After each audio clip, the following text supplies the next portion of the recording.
Dito kami ngayon sa bukid. Nahuli ko siya guys. Kasi wala siya dun sa bahay niya. Dito na naman siya sa kabukiran. Di ko alam kung anong ginagawa niya. Ang pinagkakaabala niya dito. Ito nga pala guys, yung kanyang munting bahay dito. Dito siya nagpapahinga pagka naiinis siya sa mga anak niya. Ayan, ang kanyang maliit na bahay. Bahay kubo. Pero alam niyo, may second floor yan. May second floor. Bahay kubo kahit munti, ang halaman doon ay sari-sari, singkamas at talong, sigarilyas at mani, sitaw, pataw. May aso pala dito guys. Nakalampas ako. Hindi ako pinagat. Dito tayo guys sa kanilang munting maisan. Maisan yan guys ng kapatid ko. Masipag siya magtatanim-tanim guys. At yan ang kanyang maisan. Hilaw pa ka. Hilaw pa ang kanyang mga mais. Kita niya. Pagka may itinanim, may aanihin. May aanihin na maraming mais. Ayan. At alam niyo ba guys, na instead doon siya dumaan sa malapit na kalsada, dito siya gumawa ng daanan na makakarating yung kanyang motor. Ito nga pala guys, yung pinigay sa akin ng nanay ko na area. So medyo napaganda ang ating pwesto. Dito tayo guys, malapit. Dati hirap na hirap ako sa pangunguha ng mga gabi. Diyan. Yung mga pwede nating iluto, panlaing, ganun. Yan. Ngayon guys, iabot kamay na. Diba? Pagka siniswerte nga naman dito tayo sa gilid, tabing kalsada. Oh. Kung dati kasi guys, nauna silang mamili, doon sila sa kabila. So, pumili sila ng malapit sa kalsada. Ngayon, sarado na doon. Ako naman yung nandito, sabi nila, last ako. Ako naman yung napauna sa tabing kalsada. So, di ba?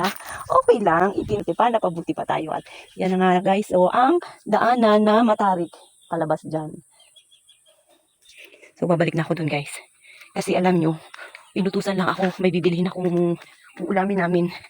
Baka mamaya magtanghali na wala pa kaming ulam. May mga suha pala doon guys. So, pabalik na nga po ako. At titikman ko pala yung pagkain doon na pinrepare ng nanay ko. Ito naman kasing nanay ko guys. Kung ano-ano pinagagawa. Nakalimutan ko tuloy. Sabi ko kakain ako. Nakalimutan kong kumain. Titikman ko nga po yung dinuguan doon na dala ng aking pinsan. Wait lang guys, may aso. So, dito ako dadaan. Dito ako dadaan guys kasi may aso. Baka biglang tumakbo at mahagip niya ako. Nakakatakot yung aso. Baka mamaya may rabies yan ako. Bigla tayong matigok. Ititigok. Sayang. Sayang yung ating mga itinanim. Tinatim pa kinabangan. So, dito na ako guys. Titikman ko na lang yung pagkain na pinrepare ni Modra Bells. Patikim daw ma? Ay hindi. Yung ano yung... Grabe yung cute naman ito. Oh. Sana ma? Tikman nga natin to yung dinuguan. Luto to ni ano no? Ni Abdi. Sarap din.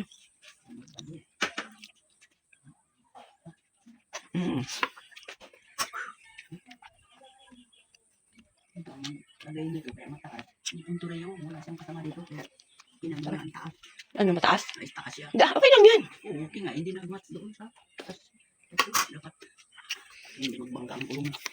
Ayoko na, mag-uwi na ako. Ay, malingki pa ako ma. Ay, walang tao. Yan. Si Trina, dinadala ko. Sarap. Sarap guys. Dito pala kayo kakain? Nagdala lang ako. Ito, pagtapos ko, nagdala ko lang ng peso ko. Hiniling ako na yan. Ang magdala mo yan. Hindi lang. Alis na ako, baka maubos ko pa yan.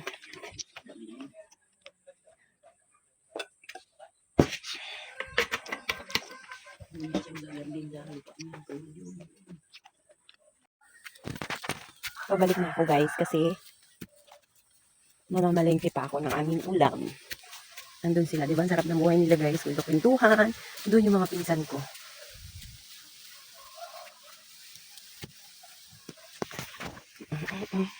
Galing naman. May ano na dito guys. Ito oh. May tubig na. Hi Angel! Ikaw yung bantay dyan, be? Dito pala si Angel guys. Ang laki naman ng inahin na to. Look guys oh. Oh. Bakit dalawa yan? Ang laki ng nanay nila. Tapos ilan yung anak nila, be? Oh. Ang dami naman. 5. Ano yung mga pula-pula na yan? Batik-batik. sugat. May mga sugat. Ang laki, di ba? Laki. Meron doong hot cake. Doon, saka dinuguan. Ha? Gusto nila yun. Meron doon. Sige na. Kumain ka na doon. Bye-bye. Si Angel, bantay sa baboy. Bye-bye, Jel. Ikaw pala yung kumuha dyan ng ano. Babalik na ako, guys. Bahay na auntie ko.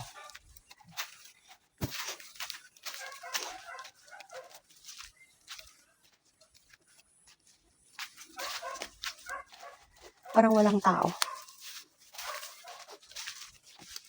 Siyempre, dito tayo ulit dadaan. Tayo ulit dadaan, guys.